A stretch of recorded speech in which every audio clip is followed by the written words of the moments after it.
At 87 years old, I was living in a house where my son's wife treated me terribly when he wasn't around, would starve me all day and play sweet when he came home. Last month, she exploded and screamed at me to stop disturbing them and get out of this house, packed my things in garbage bags, and threw me onto the street. I sat on that curb with those bags beside me looking at the house, but what I did next destroyed their entire life.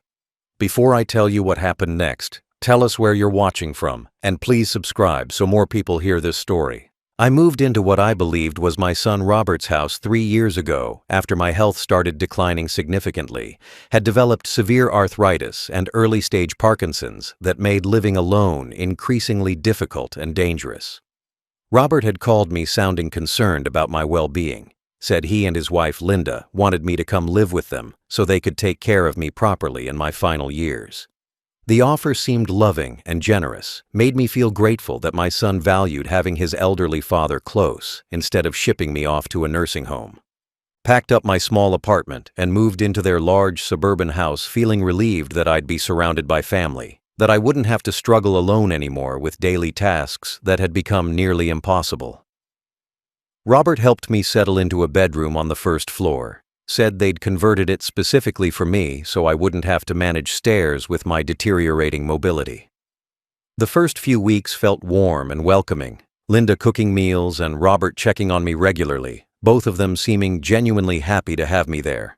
But the truth about my living situation revealed itself slowly and painfully over the following months as I discovered details Robert had never clearly explained to me. The house wasn't actually his property. The way he'd implied when inviting me to live there wasn't something he'd purchased with his own money that he owned outright. Found old documents in a drawer one day while looking for something else, documents showing the house was still legally titled in my name from when I'd purchased it 15 years earlier. Realized with growing confusion that I'd bought this house as an investment property years ago when I'd still been working, had planned to leave it to Robert as inheritance after my death. He'd been living in it rent-free for over a decade with my permission, treating it like his own home while technically being more like a long-term guest in property I owned. The arrangement had been informal and based on trust, never involved lawyers or official rental agreements, just a father helping his son by letting him live somewhere nice without paying mortgage or rent. But Robert and Linda had apparently forgotten or chosen to ignore the legal reality of who actually owned the property. Had started thinking of it as theirs simply because they'd been living there so long. When Robert invited me to move in, he'd framed it as him generously opening his home to his struggling father, never mentioned that I was actually moving into my own property that he just happened to be occupying. The power dynamic he'd presented was completely backwards from the legal truth. Started to understand that Robert and Linda viewed me as an unwanted burden they were graciously tolerating in their house, rather than the actual property owner allowing them to continue living there. They treated me like I should be grateful for their charity and patience, like I was imposing on their generosity, instead of the reality that they were living rent-free in a house I owned. The psychological dynamic was completely inverted from what the legal documents showed. Never corrected their misunderstanding about ownership because I didn't want to create family conflict or make them feel bad. Thought we could all just live together peacefully, regardless of whose name was on the title. Assumed that love and family bonds mattered more than legal technicalities about property ownership. That we'd all treat each other with respect and kindness, regardless of who technically owned what. Had no idea this misunderstanding about ownership would eventually become the weapon I'd need to protect myself. Robert seemed oblivious to how Linda treated me, never witnessed the shift in her behavior that happened the moment he left for work each morning. When he was home, she played the devoted daughter-in-law perfectly, all smiles and concern and helpfulness. But the second his car pulled out of the driveway, her mask would drop completely, and I'd see the contempt and resentment she actually felt about having me in what she considered her house. Lived as a prisoner in property I legally owned, trapped by my age and health and lack of anywhere else to go. Linda's cruelty toward me was calculated and deliberately hidden from Robert, designed to make my life miserable while maintaining her perfect daughter-in-law performance whenever he was around to witness her behavior. She'd wake me up at 6 in the morning when Robert left for work by barging into my room and yanking open the curtains. Would tell me I wasn't allowed to come out until she said so because she didn't want to see my face while she enjoyed her coffee. Would lock my bedroom door from the outside sometimes, trapping me in there for hours with no access to the bathroom or kitchen or my medications. The worst part of her daily torture was how she'd deliberately starve me throughout the entire day, never giving me breakfast or lunch or even snacks, just occasionally bringing me a glass of water like I was a plant she was barely keeping alive. My stomach would ache from hunger by mid-afternoon, and I'd feel dizzy and weak, but she'd ignore my requests for food and tell me to stop being dramatic about missing a few meals. Then, at exactly 6 o'clock when Robert's car would pull into the driveway, Linda would transform completely and rush to prepare an elaborate dinner. She'd bring me a full plate of food piled high with meat and vegetables and side dishes, setting it down in front of me with a sweet smile while Robert watched from the doorway. Would say things like, "Here you go, Dad. I made your favorite meal tonight," in a caring voice that made Robert beam with pride at his thoughtful wife. He never knew that the food she was serving me with such apparent devotion was literally the first thing I'd eaten in 24 hours. Never suspected his wife was starving his elderly father all day and then performing kindness at dinner time. Robert would compliment Linda on how well she took care of me, would tell his friends and co-workers how lucky he was to have a wife who treated his father with such compassion and patience. I'd sit there eating that dinner, knowing it was my only meal, while Linda smiled at me with cold satisfaction in her eyes, daring me to contradict her performance. Never told Robert the truth because I was terrified of what Linda would do to me if I exposed her, feared she'd find worse ways to make me suffer if I tried to get help. She'd call me worthless and a burden whenever we were alone, would stand in my doorway and list all the ways my existence made her life harder and more stressful. Told me I was disgusting and pathetic, said I smelled bad and looked terrible, made comments about how much better their lives would be when I finally died and stopped taking up space in her house. The verbal abuse was constant and creative. She'd find new insults and criticisms every day to remind me how unwanted I was. Linda would make me beg to use the bathroom like a child asking permission, would sometimes make me wait for hours while she watched television or talked on the phone, seemed to enjoy the power of controlling my most basic needs. There were days I nearly wet myself standing outside the locked bathroom door, pleading with her to let me in, while she took her time finishing whatever she was doing. The humiliation of being 87 years old and having to beg someone for bathroom access was devastating to whatever dignity I had left.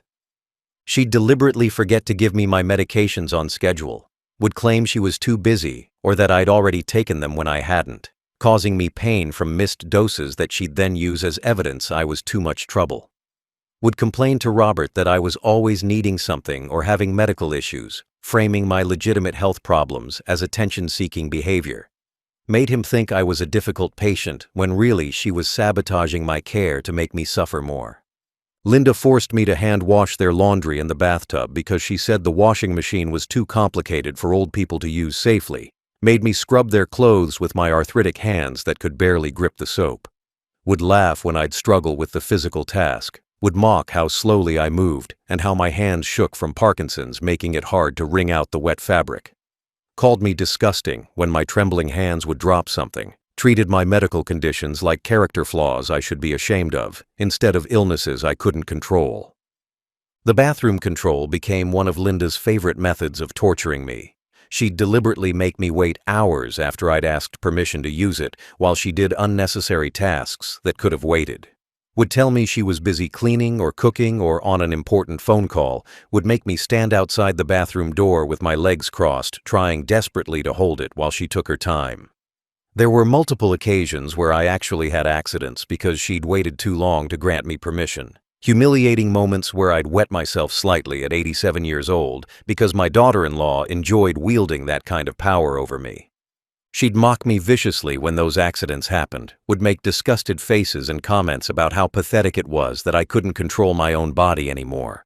Would force me to clean up any mess myself, even though my arthritis made bending and scrubbing incredibly painful, would stand there watching and criticizing how I was doing it wrong or too slowly. Never helped me, or showed any compassion for an elderly man dealing with the indignity of incontinence caused by her deliberate cruelty, just used it as more evidence that I was a disgusting burden she shouldn't have to tolerate. Linda would hide my medications in different places around the house, claimed she was organizing things, but really was just making it impossible for me to take my pills on the correct schedule without her help.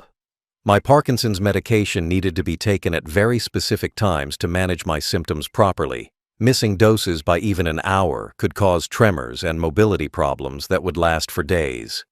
She knew this, but would conveniently forget where she'd put my pills, would spend 30 minutes pretending to search while my hands shook worse and worse from the missed dose. Then she'd use my worsening symptoms as proof to Robert that I was becoming too much trouble to care for at home, would point out my increased trembling and difficulty moving as evidence that maybe I needed professional nursing care. Never mentioned that my symptoms were worse, specifically because she was sabotaging my medication schedule. Framed it like I was naturally declining and becoming a bigger burden. Robert would look at me with concern and frustration, clearly wondering if his wife was right about me needing more care than they could provide. The laundry torture happened at least 3 times a week, Linda piling their dirty clothes in the bathtub and telling me I needed to wash everything by hand because she didn't trust me operating the expensive washing machine.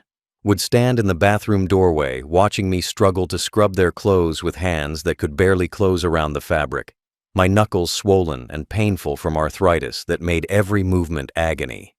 She'd laugh when I'd drop something, or when my hands would shake so badly I couldn't wring out the water, would make comments about how useless I was and how long this simple task was taking me.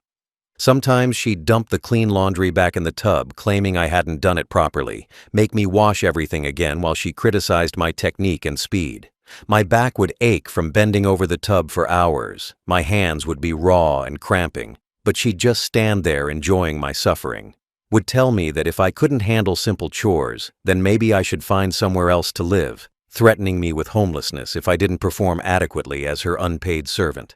Linda would time my showers and bang on the door if I took longer than 5 minutes, would shut off the hot water from outside if she decided I was wasting too much time or water.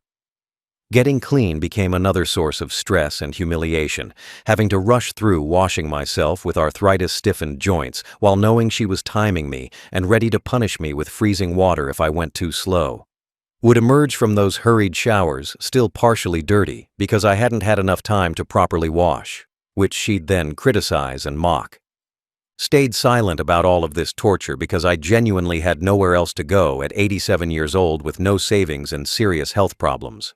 Felt completely trapped in a situation where speaking up might make things even worse. Was terrified that if I told Robert what his wife was really doing, he wouldn't believe me, would think I was confused or exaggerating or trying to cause problems in his marriage. Last month, I was in my bedroom trying to reach my medications that Linda had placed on a high shelf I could barely access with my limited mobility and arthritis. Had been feeling weak all morning from not eating anything since dinner the previous night. My hands were shaking badly from missed Parkinson's medication, and I was struggling to maintain my balance while stretching toward the pill bottles. My arm knocked against a framed family photo sitting on the shelf next to the medications, sent it tumbling to the floor where the glass shattered into pieces across the carpet. The crash brought Linda running into my room within seconds, her face twisted with rage in a way I'd never seen before, even after 3 years of her daily cruelty. She started screaming at me about how clumsy and useless I was, how I destroyed everything I touched, how she was sick of cleaning up after me and dealing with my constant problems. Her voice got louder and more out of control with every sentence, years of hidden resentment exploding out of her in ways she'd always been careful to contain before. Linda screamed that she was completely done with me and couldn't take it anymore, said I needed to stop disturbing her and stop disturbing her husband with my endless needs and problems. Told me I was ruining their lives just by existing in their house, that my presence made everything harder and more stressful and less enjoyable for them. Said they couldn't have friends over or enjoy their home properly because they always had to worry about me being there, that I'd become a prison they couldn't escape from.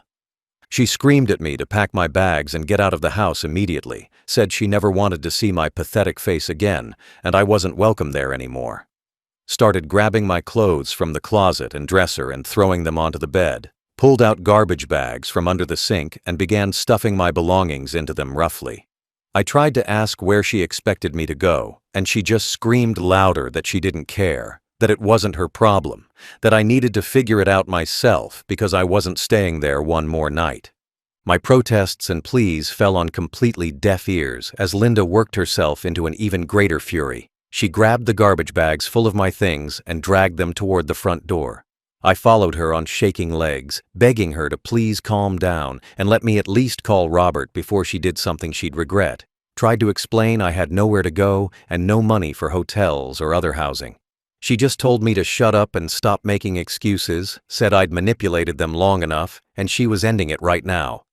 Linda literally threw the garbage bags containing all my worldly possessions out the front door onto the lawn, the bags splitting open on impact and scattering my clothes and medications and personal items across the grass. Then she grabbed my arm with surprising strength and shoved me toward the door, physically pushing an 87-year-old man with Parkinson's and arthritis out of the house. I stumbled and nearly fell, but managed to catch myself on the doorframe, stood there in shock as she slammed the door in my face and locked it, heard her screaming through the closed door that if I tried to come back she'd call the police and have me arrested for trespassing, that the house belonged to her and Robert and I had no right to be there anymore. Told me to take my garbage and leave their property before she really lost her temper and did something worse. The finality and viciousness in her voice made it clear she meant every word, that there would be no reasoning with her or convincing her to let me back inside. Stood on the front porch for several minutes in complete shock, unable to process what had just happened, couldn't believe my son's wife had actually thrown me out onto the street like literal trash.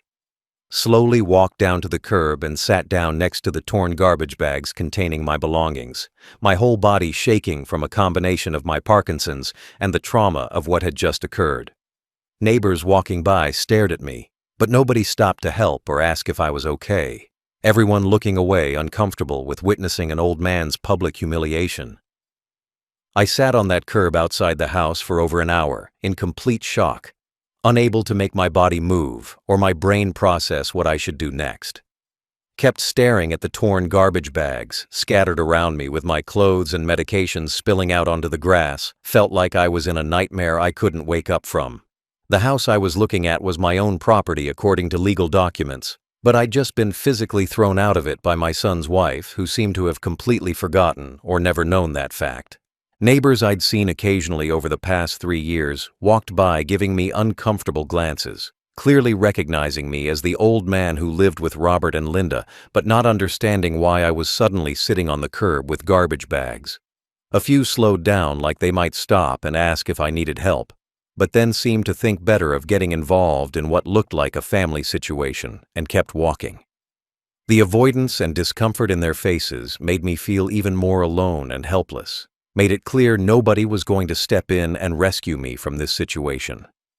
Eventually realized I couldn't just sit there forever and needed to figure out where I'd spend the night. Tried to stand up, but my legs were so stiff and weak from sitting that I nearly fell back down.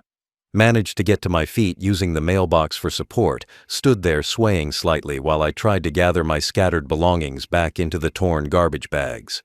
My hands were shaking so badly from the Parkinson's and the stress that I kept dropping things, had to bend over repeatedly to pick up clothes and items, which made my arthritic back scream in pain. Got my belongings collected as best I could and started walking down the street with no destination in mind. Just knew I couldn't stay there in front of the house where Linda might call the police like she'd threatened. The garbage bags were heavy and awkward to carry, kept shifting and threatening to spill again, while I struggled to maintain my balance and forward momentum. Had to stop every block to rest because my body simply couldn't handle carrying weight while walking for extended periods, would lean against trees or mailboxes gasping for breath. Found a bus shelter about 6 blocks from the house as the sun was starting to set, sat down on the bench with my garbage bags piled around me trying to figure out what to do. Had exactly $23 in my wallet, no credit cards because Linda had convinced Robert I couldn't be trusted with them due to my age and confusion. The amount wasn't enough for even the cheapest motel room, wouldn't buy more than a couple of meals at fast food restaurants. Checked my pockets for my phone and realized Linda had never returned it after taking it weeks ago, claiming she needed to update something. The temperature started dropping as night fell, and I realized with growing dread that I'd be sleeping outside for the first time in my 87 years of life. The bus shelter had a roof but was open on 3 sides, offered minimal protection from the cold wind that was picking up. Other people waiting for buses gave me disturbed looks and moved to different shelters, clearly uncomfortable sharing space with an elderly homeless man surrounded by garbage bags. Felt invisible and worthless, like I'd become one of those people society pretends doesn't exist. Spent that first night shivering on the hard bench, unable to sleep despite exhaustion because every noise made me jump, thinking someone might rob me or hurt me. Kept looking down the street toward the house where lights glowed warmly in the windows. Could imagine Robert coming home from work and Linda lying about where I'd gone. She'd probably tell him I'd decided to go stay with friends or had wanted to try independent living, would make up some story that framed my absence as my choice rather than her violently throwing me out. Realized Robert would believe whatever Linda told him because he'd never witnessed her cruelty toward me, had no reason to suspect his sweet, devoted wife would physically evict his elderly father. Would probably feel relieved that I was gone, even if he felt guilty about that relief. Would enjoy having his house back without the burden of an aging parent requiring care and attention. The thought that my own son might not even come looking for me made the cold night feel even more unbearable. Survived 7 brutal days living on the streets trying to find food and shelter while my 87-year-old body deteriorated rapidly from the stress and exposure. Walked to 3 different homeless shelters that first morning after spending the night in the bus stop, found all of them completely full with waiting lists that stretched weeks or months into the future. The shelter workers looked at me with sympathy, but explained they simply had no beds available, that elderly homeless people were becoming increasingly common and resources were stretched impossibly thin. Started relying on soup kitchens for meals, which meant standing in long lines for hours waiting to get served. My legs and back aching from standing, but knowing I needed food to survive. The portions were small and the food was basic, nothing like the elaborate dinners Linda used to serve me when Robert was home, barely enough calories to sustain someone my age with my health problems. Lost weight rapidly over those 7 days, my already thin frame becoming skeletal as my body consumed itself for energy, my clothes hanging loose and falling off my shrinking body.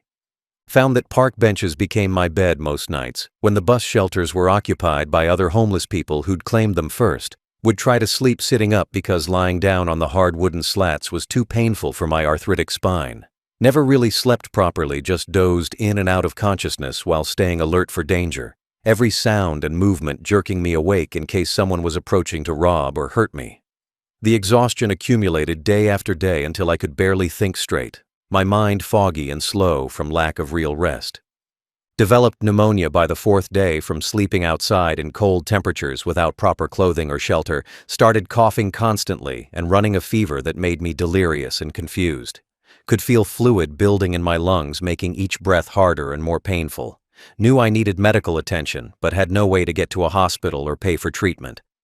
The fever made the days blend together into a nightmare of shivering and coughing and trying to find somewhere warm enough to stop my body from shaking uncontrollably. Got robbed on the 5th night by 2 young men who saw an easy target in a sick elderly homeless man. They shoved me down and went through my pockets, taking the $23 I'd been carefully rationing. Hit my head on the pavement when I fell, lay there stunned while they ran away laughing about the pitiful amount they'd stolen. The physical pain from the fall was bad, but the violation of having my last bit of money stolen felt worse, left me with absolutely nothing except the clothes on my back and the garbage bags of belongings I'd been dragging around. Every single night I'd end up on a street where I could see the house in the distance, would stand there staring at the warm lights glowing in the windows while I froze in the darkness outside. Could see shadows moving inside, probably Robert and Linda going about their comfortable evening routine of dinner and television, and then retiring to their warm bed. The contrast between their comfort and my suffering felt deliberately cruel, like the universe was rubbing my face in how far I'd fallen. Robert never came looking for me during that entire week, never filed a missing person report, or contacted police about his elderly father who'd disappeared from his house. Linda had probably told him some convincing lie about where I'd gone, maybe said I'd decided to move into assisted living or had gone to stay with old friends. Robert had probably felt relieved rather than concerned, was probably enjoying having his house back without the burden of dealing with his sick, aging father, taking up space and requiring care. Started losing hope by the seventh day, began thinking maybe I'd just die out here on the streets, and that would solve everyone's problems, including my own. The pneumonia was getting worse, my fever was higher, my coughing was producing blood, every breath felt like my lungs were filled with concrete. Knew I was in serious medical trouble and probably wouldn't survive many more days without treatment. Felt myself giving up and accepting that this was how my life would end. On the 8th morning of living on the streets, I was walking past a small law office trying to find a soup kitchen someone had mentioned. Felt so dizzy and weak from the pneumonia and fever that I could barely stay upright. My vision was blurring at the edges, and my legs felt like they might give out at any moment. Tried to grab onto a parking meter for support, but missed and felt myself falling. Hit the concrete sidewalk hard right in front of the law office entrance. Lay there unable to get back up while my lungs rattled with each painful breath. A young man in a business suit came running out of the law office, having seen me collapse through the window. Knelt down next to me, asking if I was okay and if I needed an ambulance. Tried to tell him I was fine and just needed a minute to rest, but started coughing so violently I couldn't speak. Could taste blood in my mouth from whatever was happening in my damaged lungs. He immediately pulled out his phone and called emergency services, stayed with me on the sidewalk holding my hand and telling me help was coming. The paramedics arrived within minutes and loaded me into an ambulance. The young lawyer, whose name I learned was Marcus Chen, insisted on riding along with me to the hospital. Told the paramedics he'd found me collapsed and wanted to make sure I had someone with me since I appeared to be homeless and alone. Marcus stayed by my side through the emergency room intake and examination, sat in a chair next to my bed while doctors worked on treating my severe pneumonia and dehydration. Once I was stable and conscious enough to talk, Marcus started asking me gentle questions about how I'd ended up homeless on the streets at my age with obvious health problems. Told him the whole story through my pneumonia-ravaged lungs and exhausted tears. Explained about living with my son and his wife. About Linda's 3 years of hidden cruelty. About her finally snapping and physically throwing me out. Described sitting on the curb with my belongings in garbage bags, sleeping in bus shelters and on park benches, getting robbed and developing pneumonia. Marcus listened with an expression that grew darker and angrier as my story progressed. Particularly when I described how Linda had thrown me out of the house without Robert knowing. He asked who legally owned the property, and I explained that I thought Robert did, but I wasn't completely sure about the arrangement. Marcus asked if I had any documents proving ownership, and I remembered the papers I'd found in the drawer months ago. Told him I'd kept copies in my wallet because they were the only proof I had of my previous life. Pulled out my worn leather wallet from my jacket pocket and showed Marcus the folded property deed I'd been carrying. Documentation showing the house was titled in my name from when I'd purchased it 15 years prior. Marcus's face changed completely when he saw those papers, his expression hardening with righteous anger as he realized the full situation. He said very clearly that Linda and Robert had thrown me out of my own house, that I was the legal owner and they were just occupants living there with my permission. Marcus told me that what they'd done was illegal on multiple levels, that you can't evict a property owner from their own house no matter what family relationship exists. Said that elder abuse and illegal eviction were serious crimes that police and courts took very seriously. That I had strong legal grounds to take action against both my son and his wife.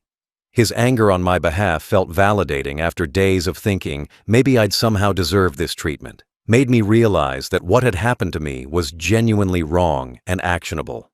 He told me he was going to make some calls and get this situation resolved immediately. Said I didn't need to spend one more night homeless while my son and his wife lived comfortably in my property. Pulled out his phone right there in the hospital room and started calling colleagues and legal contacts. Began putting together a plan to get me back into my house and hold Linda and Robert accountable. Told me to rest and recover while he handled the legal work. Promised me this nightmare was going to end today. Marcus worked incredibly fast while I spent the next 3 days recovering in the hospital from severe pneumonia and dehydration, filed emergency legal motions with the county court requesting immediate enforcement of my property rights. Presented the property deed showing I was the sole legal owner of the house where Robert and Linda were living, argued that I'd been illegally evicted from my own property by occupants who had no legal right to remove me. The judge reviewed the documents and granted an emergency order within 24 hours, was apparently outraged that an elderly property owner had been thrown onto the streets by family members living rent-free in his house. Marcus obtained an official eviction notice backed by court order and sheriff enforcement, had it served to Robert and Linda just 3 days after I'd collapsed outside his law office. Sheriff's deputies arrived at the house with legal paperwork, explaining that Robert and Linda had 48 hours to vacate the property or face forcible removal and potential criminal charges. The deputies explained that the house belonged to me and I was exercising my legal right as owner to terminate their occupancy, that they had no lease or rental agreement giving them any right to remain there. Robert apparently tried to argue with the deputies, claiming the house was his and there must be some mistake, showed them bills and mail with his name and address trying to prove residency.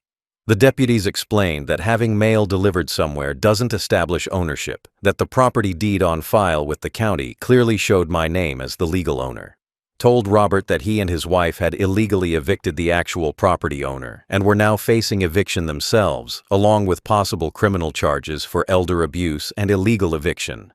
Linda came to the door screaming about how this was impossible and I had no right to throw them out, apparently still believing the house belonged to them despite all evidence to the contrary. The deputies informed her that property ownership was a matter of legal record, not personal belief, that she had 48 hours to remove all belongings before the sheriff would return to forcibly evict them. Warned both of them that interfering with the eviction process or attempting to contact me would result in immediate arrest.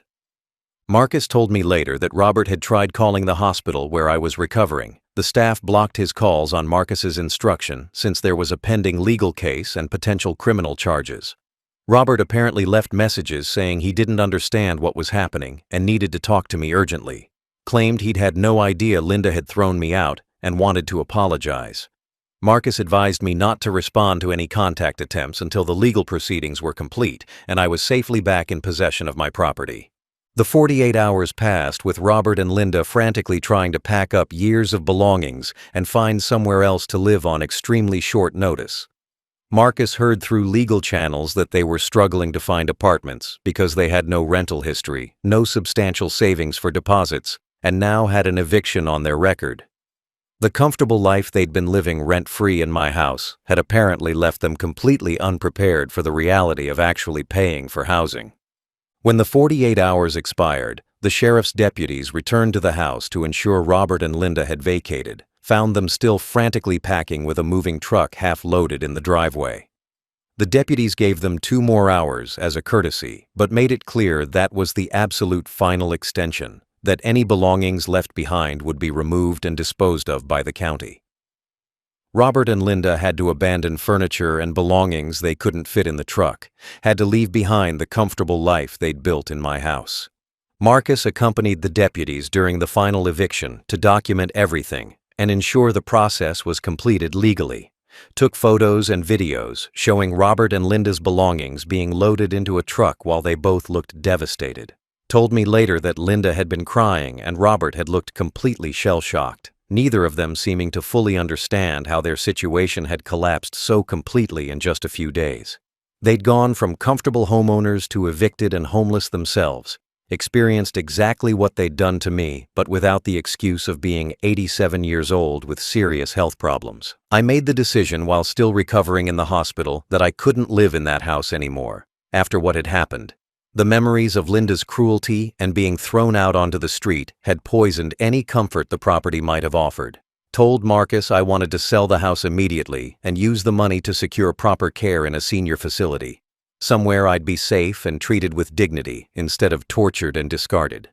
Marcus contacted a real estate agent who specialized in quick sales, and within 2 days we had the house listed on the market. The property was in a desirable suburban neighborhood with good schools and low crime, the kind of area where houses sold quickly even in uncertain markets. Marcus priced it competitively to ensure a fast sale. We received multiple offers within the first week of listing. Accepted an all-cash offer of $890,000 from a young family who wanted to move in quickly, signed the paperwork from my hospital bed and set a closing date 3 weeks out. Robert tried desperately to contact me through Marcus once he found out the house was being sold, left messages begging for a chance to explain and apologize. Claimed he'd had no idea what Linda had been doing to me during the days when he was at work. Said if he'd known about her cruelty, he would have stopped it immediately. Insisted he still loved me and wanted to make things right. Marcus advised me these were likely empty words from someone panicking about losing the valuable property he'd been living in rent-free. That Robert's sudden concern appeared only after legal and financial consequences arrived. Linda apparently tried to claim she had tenant rights that would prevent the sale, or at least delay it. Consulted with an attorney who quickly informed her that occupying property rent-free with owner permission doesn't create any legally enforceable tenancy. She had no lease, no rental agreement, no payment history, nothing that would give her any legal standing to challenge my decision to sell. Her attorney apparently told her she was lucky not to be facing criminal prosecution for elder abuse and illegal eviction. The house sale closed exactly on schedule 3 weeks after listing. The title company handled all the paperwork and transferred $890,000 into my bank account. Marcus had helped me open new accounts at a bank Robert and Linda had no knowledge of, ensured they'd have no way to access or even know about my money. The entire amount was mine to use however I wanted, completely free from any claims or interference from my son and his wife. Robert and Linda had been living rent-free in a house worth nearly $1 million for over a decade, paying no mortgage and building exactly zero equity because they weren't the actual owners. They'd apparently been saving no money during those years, spending everything they earned on comfortable lifestyle expenses because they assumed the house would eventually be theirs through inheritance. Instead, I sold it while still very much alive and took every single dollar from the sale. The family who bought the house took possession immediately after closing. Robert and Linda had no choice but to leave completely since they'd already been legally evicted weeks earlier. Marcus heard through real estate contacts that they'd moved into a small 2-bedroom apartment in a rough neighborhood, the only place they could afford with their limited savings and damaged rental history. They went from living in a spacious 4-bedroom house with a yard to cramped apartment, living in a part of town they'd previously looked down on. Linda had to get a job for the first time in years to help pay their rent, apparently found work as a receptionist, making barely above minimum wage. Robert's salary alone wasn't enough to maintain anything close to their previous lifestyle, now that they actually had to pay for housing like everyone else. The comfortable life they'd built on my generosity and property ownership collapsed completely when I exercised my legal rights as owner. Marcus told me that Linda was telling people she'd been tricked and cheated out of her home, was painting herself as a victim rather than acknowledging she'd spent 3 years abusing an elderly man and then physically evicted him from his own property. Robert apparently just seemed shocked and defeated, still trying to process how his life had fallen apart so quickly. I live now in a beautiful senior living community called Meadowbrook Gardens, about 40 miles from where Robert and Linda's apartment is located. Use the money from selling the house to secure a private suite with full care services. The facility is designed specifically for elderly residents who need medical support but want to maintain independence and dignity. Exactly what I needed after years of abuse and a week of homelessness. My suite has a bedroom, small living area, and private bathroom. Feels like a real home instead of just a room where I'm warehoused waiting to die. The staff at Meadowbrook treat me with genuine respect and kindness, call me Mr. Patterson instead of worthless or burden, never make me beg for bathroom access or deliberately withhold my medications. Get 3 proper meals every day served in a dining room where I can eat with other residents or have food brought to my suite if I'm not feeling well. Never go hungry or wonder when I'll eat next. Never have to perform elaborate gratitude for basic necessities like food and medicine and dignity. My medications are managed by professional nurses who understand the importance of timing and dosage. My Parkinson's symptoms are much better controlled now that I'm getting proper care on schedule. Have access to physical therapy and medical monitoring. Doctors who visit the facility regularly to check on residents instead of me having to somehow get myself to appointments.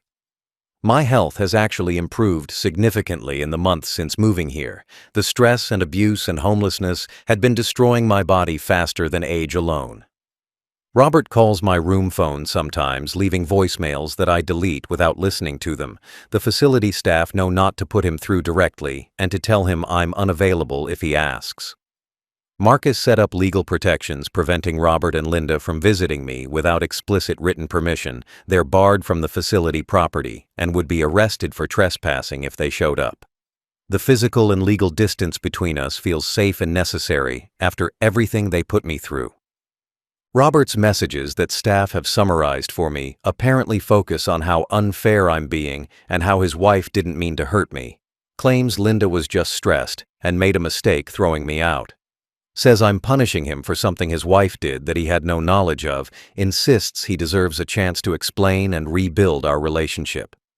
Never acknowledges that he spent 3 years completely oblivious to his wife torturing his elderly father. Never takes responsibility for creating an environment where that abuse could happen. Linda apparently tried to show up at the facility once demanding to see me, was stopped by security, and threatened with arrest when she refused to leave. Caused a scene in the lobby claiming I'd stolen her house and ruined her life. Had to be physically escorted off the property while screaming about how I was a vindictive old man. The staff were wonderful about the incident, increased security protocols, and ensured she could never access the building again. Found out through Marcus that Robert and Linda's financial situation continues to deteriorate. They're apparently struggling to pay rent on their small apartment and falling behind on bills. Linda lost her receptionist job after 3 months for attitude problems. Robert's salary barely covers their basic expenses now that they actually have to pay for housing. The comfortable middle-class life they'd been living on my property and generosity is permanently gone. Sometimes I think about that moment sitting on the curb outside my own house with my belongings in garbage bags. How Linda had screamed at me to stop disturbing them and leave. Remember the cold nights sleeping on park benches, getting robbed, developing pneumonia, thinking I might die alone on the streets at 87. Then I look around my comfortable suite with my medications organized properly and my next meal guaranteed, surrounded by staff who treat me like a human being deserving of respect. Linda told me to leave the house and never show my face, threw me out like garbage because she found me inconvenient and burdensome. So I sold her house for $890,000 and bought myself safety and dignity and proper care for whatever time I have left. Now they're the ones struggling in a tiny apartment they can barely afford, while I'm finally living in peace with everything I need. Finally free from the people who treated me like worthless trash in property I owned.